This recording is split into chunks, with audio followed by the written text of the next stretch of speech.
Hey everyone. I was given the lovely chapter 6 of this book we have been studying called The Nordic Theory of Everything. And in this particular chapter, the author, well, first off, let me just say what it is. It's called Of Us, By Us, and For Us. Go ahead and ask your country what it can do for you. And essentially what the author is trying to convey to the reader is that the difference is basically the difference in aspects of government and taxes between Finland and the United States. And a quote from this chapter that is really just probably the whole essence of the chapter is, Americans are right that big government isn't the best way to solve problems.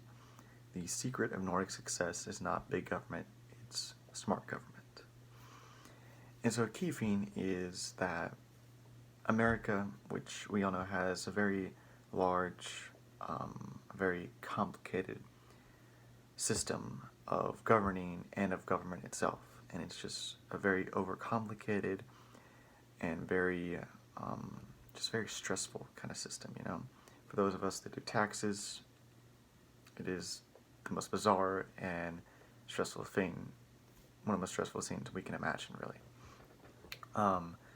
And the author makes a note of mentioning that in Finland, when they're given their yearly tax records, all she gets or receives is a single document of a tax record, and all she has to do is sign it and look over it if she would prefer to do that. And I find that amazing, and it's extremely simple. For here we have so many things to do with our taxes when we calculate them and turn them in. And it is just wild that it's so simple in Finland. And the author makes a note of mentioning that Finns understand where their taxes are going. They see where it goes. It goes to free healthcare, free education of all levels, even free paid parental leave. I mean, it's a crazy thing. And of course their taxes are extremely high, but they have benefits for that, which is why they are supposedly content with it. And one of the big arguments or claims that the author makes throughout this whole chapter is that in areas such as technology and science and entertainment and business, the United States is such a leading role model and is number one or in the top 3 of all these categories.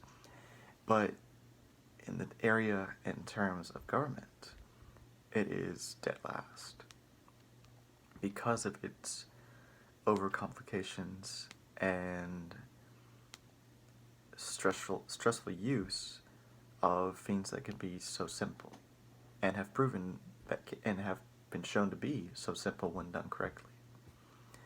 And so that is just truly a unique thing. And one thing I personally just really enjoyed about this chapter was the fact that looking at it, I realized, well, there's differences between both the US and Finland for sure. And I personally just really enjoy the Finland model, personally. But every system has its faults, economically, socially, financially, and it's just interesting to see how different we are. And of course there are very clear reasons for why that is. The US is a huge country, has a huge population, and what works in downtown Atlanta is not going to work in a little town in Indiana. That's just a given.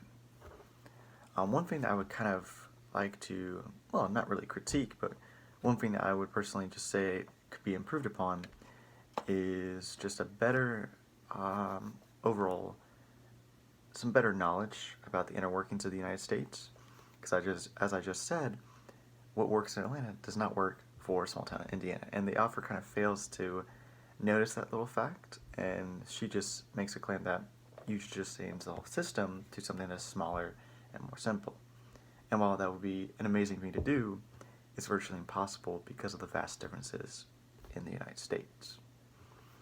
And overall, I just felt it was a very good chapter. I really enjoyed it, and I felt the author had great evidence to show, and it was just a very interesting read about Finland.